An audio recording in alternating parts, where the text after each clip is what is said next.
awakened, that has lain dormant for millions of years. A species older than the dinosaurs and more terrifying than anything we could have imagined. How did they go from 1 to a million in less than a year? Highly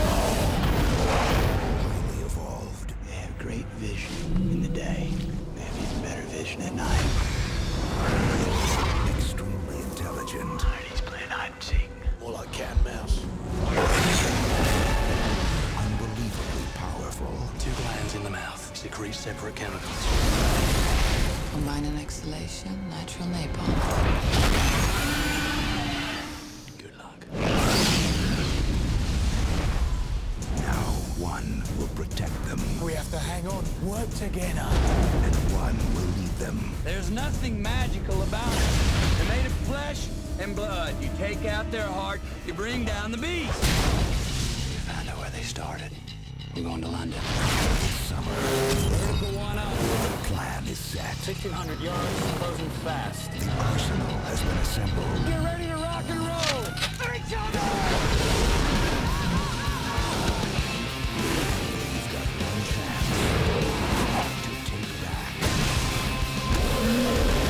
their world. Matthew McConaughey, Christian Bale. Reign of Fire. We had to come up with something that was absolutely insane and try to do it in a realistic way. You wanted something that's so kind of evil and malevolent. And it's sort of a combination of a snake and a hawk and a bird.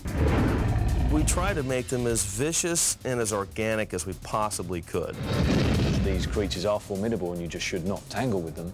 There's a possibility of death around the corner all the time. There's an obvious angle to take a cartoon aspect. Rob never wanted to do that, and you're going to believe that that world would and could exist. You need a little bit of everything. You need a little bit of reality and a little bit of magic and a little sleight of hand to make the audience believe that it's real.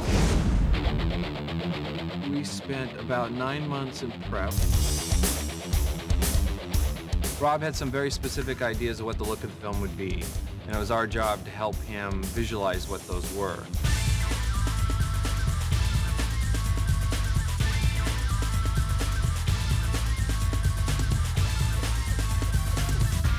I like to do things that I'm not sure if I can pull it off.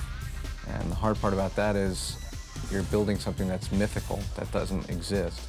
So you're kind of taking all this technology and leveraging it and keep pushing and pushing and pushing to kind of build the next generation of creature. Dan DeLue and I came onto the project early. We started planning out what eventually got labeled Hank's crazy ideas, right? All of the things that we wanted to tackle that people said couldn't be done. Such as make it move on the ground like a leopard, make it sound like a cobra about to strike, make the skin look sort of like an alligator, but make it the spine of a serpent. So we looked at all those different creatures and built some of their characteristics and how the creature would move. We went through a lot of animal footage. Lions, tigers, Komodo dragons. And how does it blow fire? Where does the fire come from? And I was looking a lot at snakes and cobras. I was watching National Geographic and it showed this cobra spitting, and I thought, well, that's it. That's how we'll do it. It'll be glands that squirt out opposite chemicals, and when the two touch, there's flame. In any one individual department, they can't really tell what it all looks like until we put it all together. In this particular shot, this is actually real fire. It was shot with a bulldozer that had nozzles and fire hoses, and it would spray it out and actually make this fire. But we had to remove the bulldozer, and so you see here we added some CG nozzles of stuff coming out so that it could blend with the fire. Early on, the creature had an extra long neck. Initially, we were going to play it more lizard-like. However, after seeing this test, we felt like it lacked something, and it didn't feel threatening enough. We decided to take it in a different direction. So we took an approach that everything would hang from the shoulders, like a hornet, and we ended up with a look that was a lot meaner. The things that communicate that are purely shape. So we look for torn shapes in the wings, always trying to show the spikes on the wings and this torn membrane look. It was so much harder than I thought it was going to be because every bone, every muscle, every gland, every toenail, it's basically building an animal. What we're looking at here is the Tootsie rig. It's kind of a low-res representation of the body on the animator skeleton. And by hanging these masses, or what we call Tootsie Rolls, on the bones, we can get a quick feedback in real time. If we look from a different camera angle, we can see all the controls to move the creature around. It really makes it more challenging for us to make that creature so believable and scary and realistic that when they're watching it, they don't even stop to think, oh, that's just an effect. They're too busy going, oh my God, he's gonna die.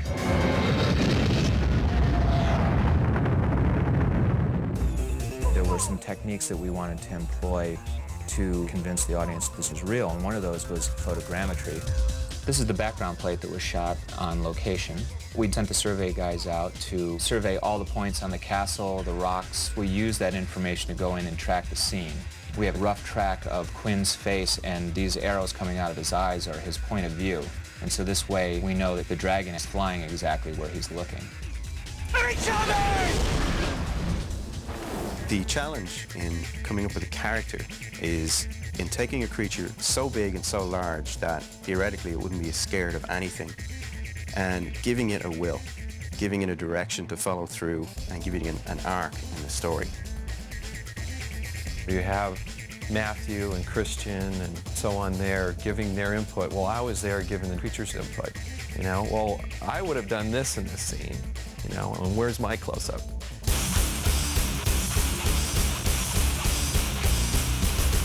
I don't think anyone has ever seen anything like this in any movie, from the casting, from the locations, to the production design, to amalgamating that with the CGI elements. It's extremely realistic, very gritty, very real, a very, very exciting action movie, thrilling at the same time.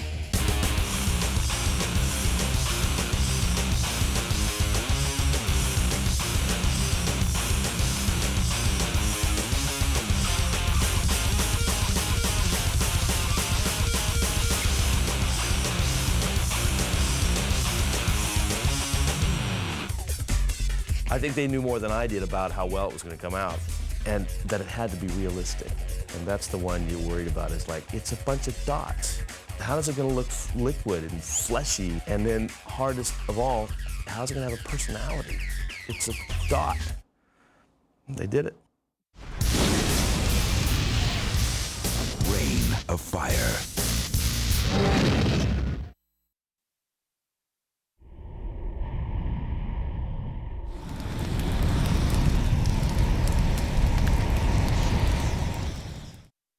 My name is Dave Gauthier. I'm the special effects supervisor, and my involvement in the show is particularly with the practical fires on set, the real fires on set, and with safety with those fires, and how visually they're going to look.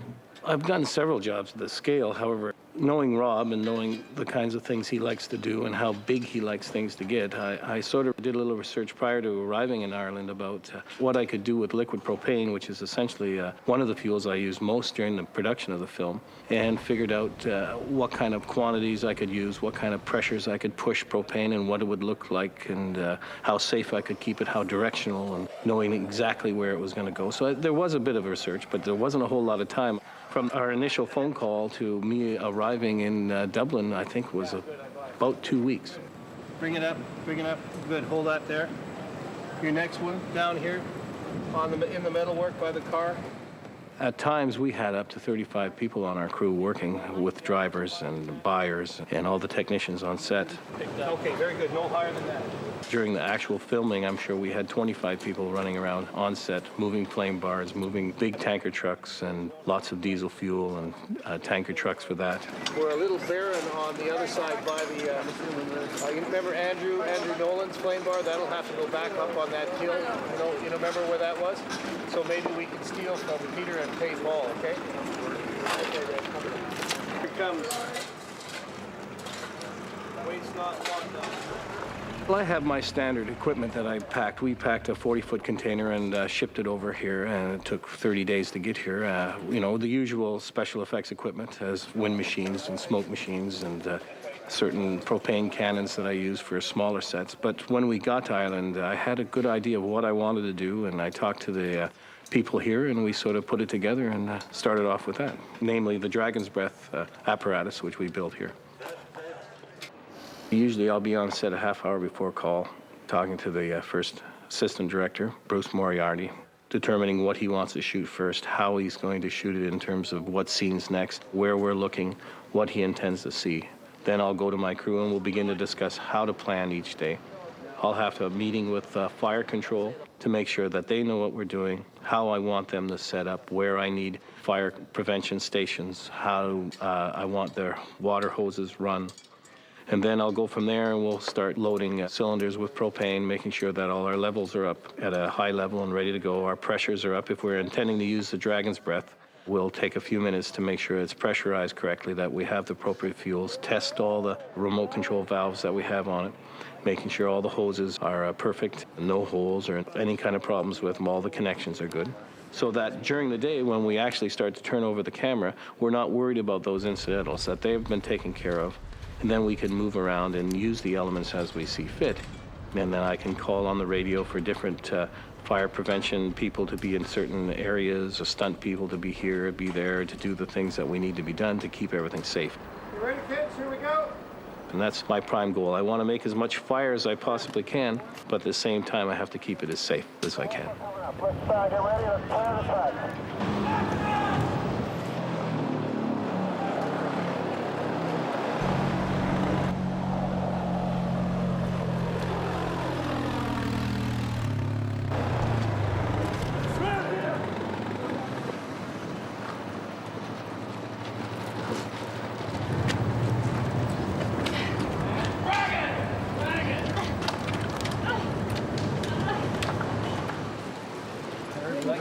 Move it on. So let's lose those fire blocks, logs you put in there, and replace it with your fire bar. We can take the one out and replace it. Huh? That's the whole reason. Is how do I unlock it? I'm wondering.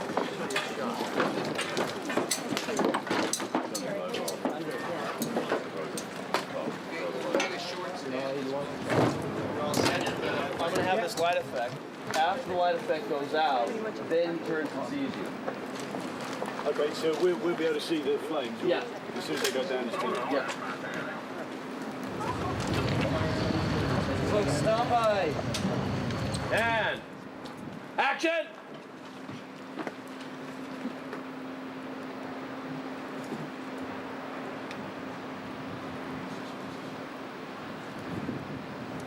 Dragon.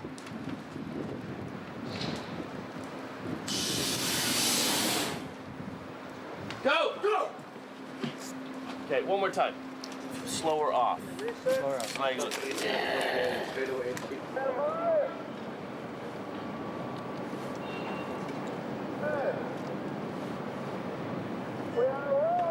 Rolling.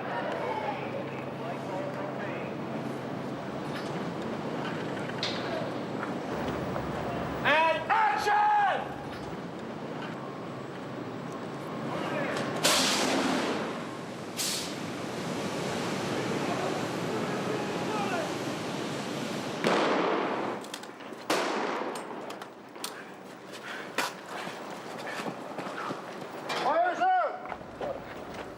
When you're shooting a sequence like that, it has a lot of fire in it. I'm concerned with only what the camera sees. It's not an extravagance of fire. I'm not trying to burn the world. I'm trying to burn what the camera sees. So it's very important to be in tight communication with the director and the DOP and the cameraman to know exactly what their frames are, where they're going, how they're panning. Then when we set that up, we determine how close to the actors or stunt people we can come with the flame. We set up the scene, we'll test it, as we always do. We'll test it ourselves to make sure that there's not too much heat. There couldn't be any flaming debris falling on people that we don't want to have happen, and that the atmosphere level is good, and we go from there.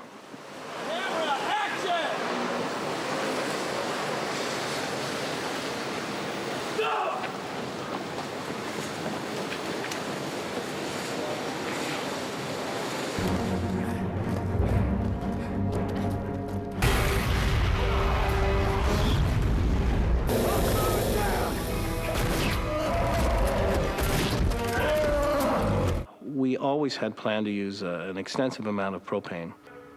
During the filming of that set, we used approximately 8 tons of liquid propane, as well as several thousand gallons of diesel, if you include second unit. We actually burnt diesel fuel on the set in through the Dante machines to create that black smoke look, and the regular smoke machines that we use to give atmosphere.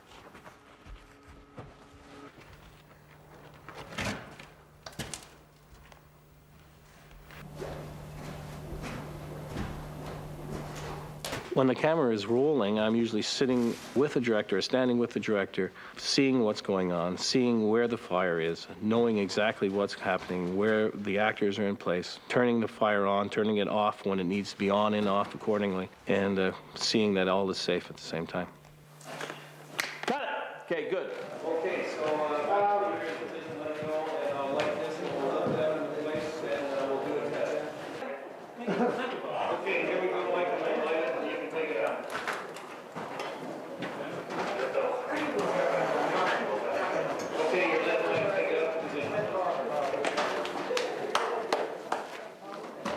What happens if you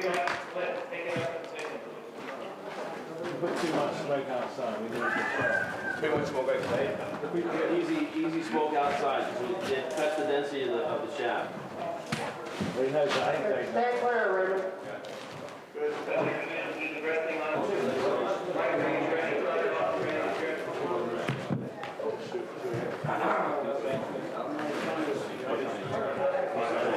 Side.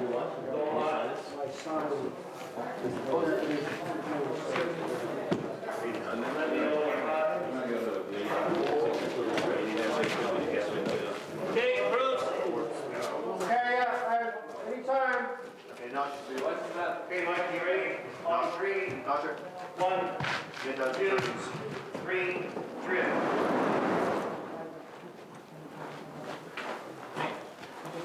Okay, let's try just one bigger screen, just so we can see now a bigger screen. Donald, stand back. We have 2 words for it. 1.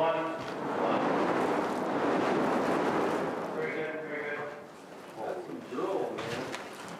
Okay, we're convinced. Okay, let's give a seal to the fire. Jerry, please. Jerry, seal. Fire is an interesting element because you never know how people are going to react to fire. You have to understand that some people who are very calm on set, who normally go about their job in a very business-like manner, when you introduce an extensive amount of fire, can get very nervous, and you always have to be aware that you explain safety routes, ways of egress to get off the set, so that everybody is relaxed about it, because panic can ensue, and we all know what that can bring on.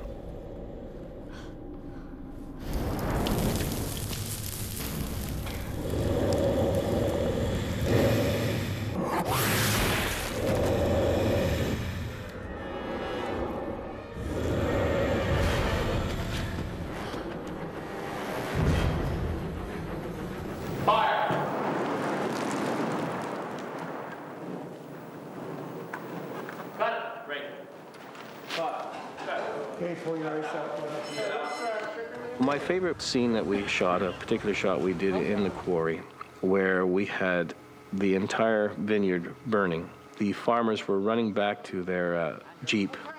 We used the Dragon's Breath apparatus. That was actually the first Dragon's Breath in the picture as well.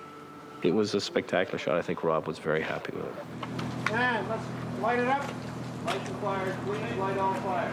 Like the donkeys and the propane.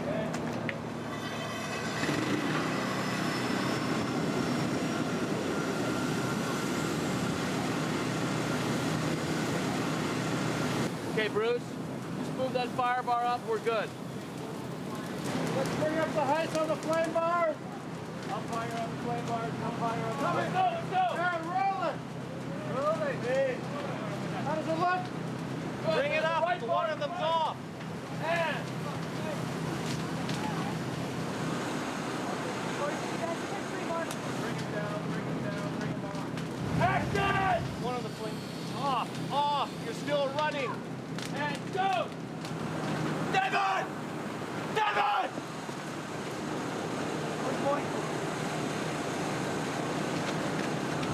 Cut for it, next shot!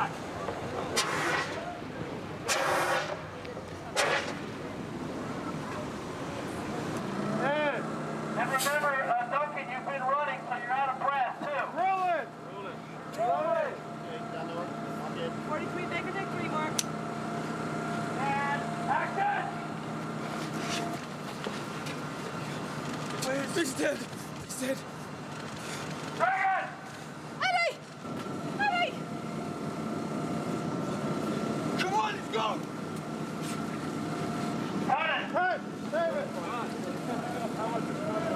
Okay, stand by. We're going to rehearse the same thing again. 3 more steps forward, Al. When we were using the Dragon's Breath, we had to be careful. It's an enormous amount of heat with that apparatus. We're shooting several hundred gallons of liquid propane at 200 pounds per square inch through 2 3-inch nozzles. So we're creating millions and millions of BTUs in a flash of an instant.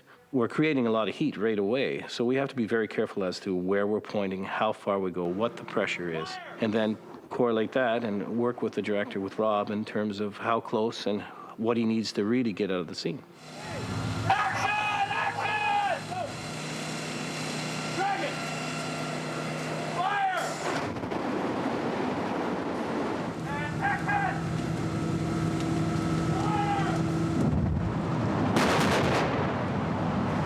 I'm never so satisfied as to when we cut after a shot like that. And I know the director's happy. And at the same time, everyone's safe.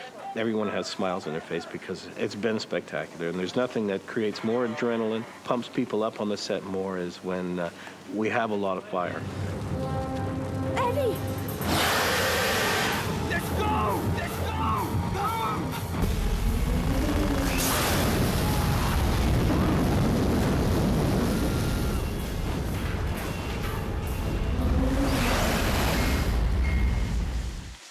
At the end of the day, of course, we have to shut everything down.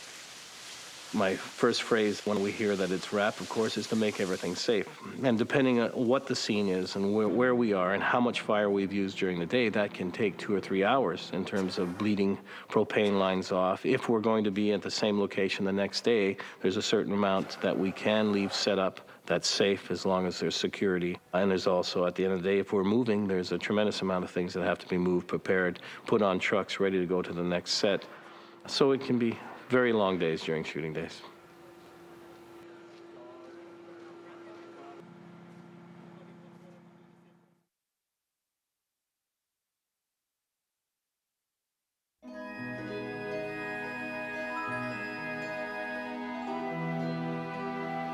Scary movies are best when they're scary, but it's not easy to do that.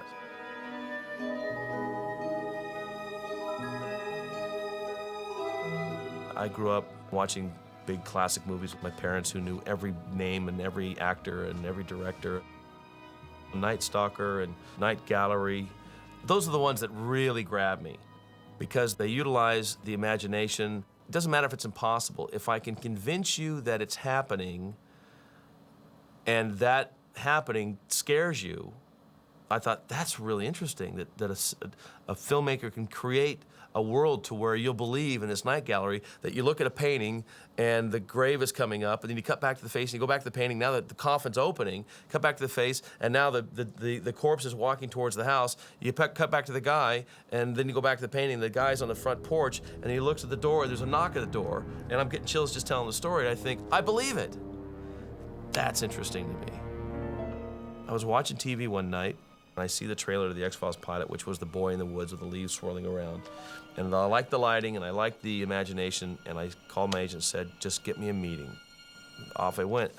I fell in love with that show head over heels and couldn't direct enough of them. I told them at the beginning of the year I want to direct as many episodes as I possibly can. And it was one of those things where I knew I was in a great period of my life and I knew this was very special. And I didn't want it to end, but things do come to an end. I had no idea that I was going to go do a monster movie. And the reason that's funny to me is I didn't like to do the monster episodes. I didn't think I was very good at them. When I shot the X-Files movie and the alien came on set, it was a guy in a rubber suit with Reeboks.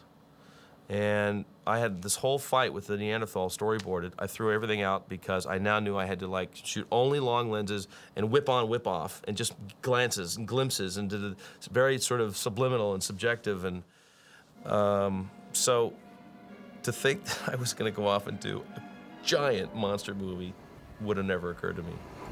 Great teeth. There's a very thin line between what's scary and what's kind of funny. A bad horror movie, the teenage girl sees the monster and she does the big classic horror scream. Well, we laugh at that now. So what is the right reaction for a person who's scared? Now, I use the idea that when we actually get scared, we don't express anything at all on our face. We actually sort of freeze, adrenaline goes through our veins, and then your instincts kick in and it's fight or flight. You know it's a monster movie coming in, so you're just waiting, when are we gonna see it, and what's it gonna do, and how does it kill, and how horrible is it when it does kill? And I think that's a very, very important thing in a good scary movie is right up front, you have to show the capabilities of the killer.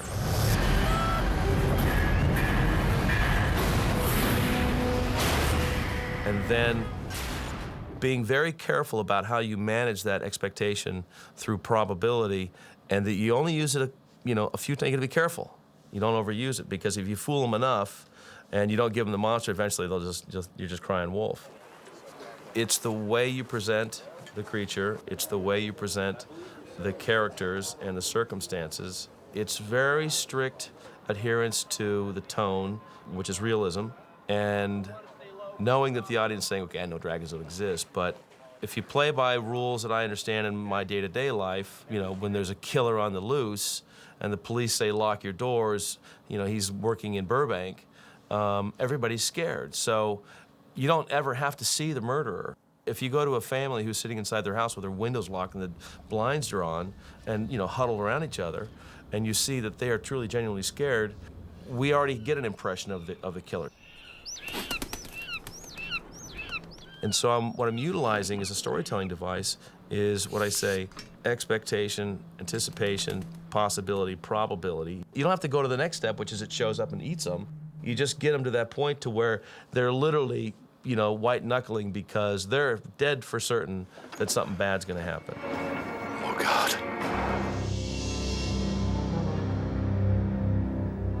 One of the genres in films that people like are scary movies. I mean, it's certainly a genre movie, although I have very strict beliefs that the way genre movies work the best is if you shoot and produce them like an A movie. Raiders of the Lost Ark changed everything, and that people wanted to see first-class filmmakers make genre movies because they're fun and they deserve their due attention. Lightning, lightning. God! Okay, got that. Good. Step right, beauty. And that's what set me off on Reign of Fires. I thought, okay, monster movie, B movie, make it like an A movie, hire quality actors, get the story to where it works for the kind of movie I want and the tones are correct. Action. Now what I want is a massive amount of experience around me. I want to have people who have made large-scale, complex, classy movies. It was agreed upon between Roger Birnbaum and my producer that let's not set out to do this if we don't make the new benchmark for dragons. And I'm going to make sure that they're as realistic as I can make them, that the scenes where we interact with them are as dramatic and as scary as I can possibly come up with. It was the recipe of Reign of Fire that attracted me. Tanks and castles, soldiers and dragons. That's kind of interesting. Timeless. It's medieval and it's futuristic.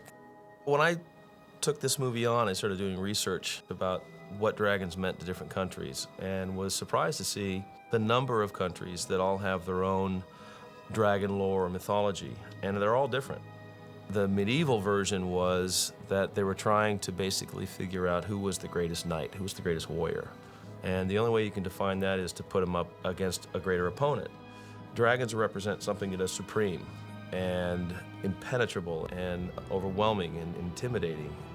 Knowing that the more outrageous or abstract the opponent, or mythological or not real, then you have to go the exact opposite with the characters. You have to create an absolutely realistic world where the people are living and dying in a world that is controlled by dragons. If they don't believe it's real, they won't really be scared. And there's a rule by which I work in scary movies, which is, okay, you want it to be scary, got it. It's only as scary as it is real. It's only as real as the characters. So in order for the movie to be scary, you have to have real characters. You have to put ordinary people that we recognize from the audience up against these extraordinary opponents. The more I get them to engage in the characters, the more worried they'll be, the more suspenseful it'll be, the more when they do engage, the greater the thrill.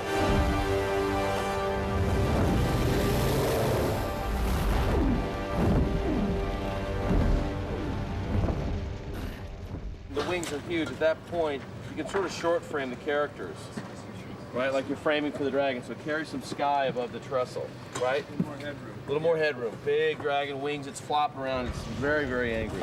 I went to Ireland and shot actors in empty plates.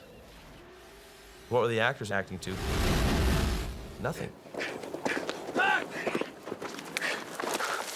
Trusting me immensely. Get your duck a little earlier. Yeah, about 10, 15 feet earlier. Yeah. Moving it down left and up high. And so you feel her, she's gone right over you. And saying, okay, the dragon comes around the corner and he looks at you and he snarls and he's about to blow fire. And then I cut to you and he goes, okay, that's scary? I go, oh, it's pretty scary. Okay, action. Cut. He's scarier than that. Oh, more scared. Oh, okay. All right, because I was kind of scared, but am I going to die? Yeah, probably. Oh, got it. Okay, let's go. It's all of that kind of stuff. And half the time you're laughing because it's shoot, shoot, shoot, pan like this at nothing, and then cut. Great facial reaction, but you pan too fast. Oh, they're a little slower? Yeah. He's making a turn, and they lose airspeed, and it's like, oh, geez, okay, fine, all right. I'll pan slower. How was the arc? You pan from his head to his belly. I did? Yeah, stay on his head. Which is where? Well, just keep panning the same speed. Oh, God, I hope you're right, Rob. Action.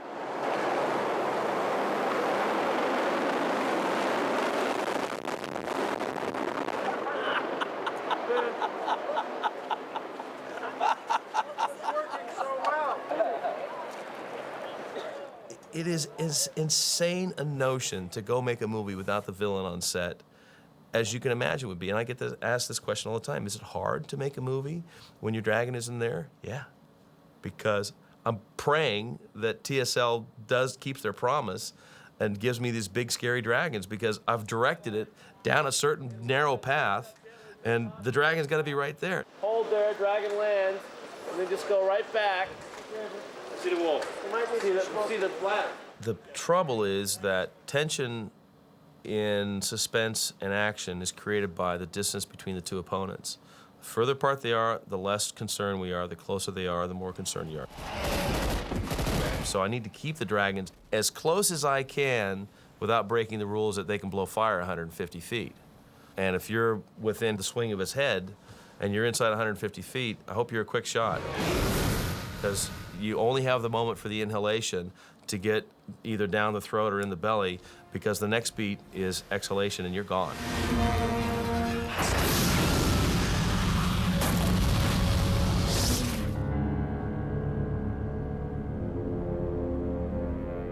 You know, isn't it when you go see a scary movie, first you scream like that and you grab your girlfriend or wife or friend or whatever, and then you laugh. It got me, oh my God, and you come out of that and I find that it's actually an enjoyable experience after it's over that you survive. And you're laughing about, oh man, I was for sure I was never gonna scream. And that thing jumped out of the shadows and I came out of my seat and you spilled your popcorn on me too. Oh, I'm sorry, I lost myself for the moment. To have that sort of emotional or visceral reaction, I think is a really fun thing to do as a filmmaker, see if you can actually create a reaction in the audience. You know, make them laugh, make them cry, make them happy, make them sad, scare them. You can do those things, you fulfilled your promise as an entertainer to take them on a journey. And this one happens to be scary. Why it is people like scary movies over comedies, don't know. I just think it's another one of the powerful physical and emotional reactions we can have in a movie theater, and that I enjoy it, and I'm the first guy to say, well, not me, I'm not gonna scare me, and then I'm like this.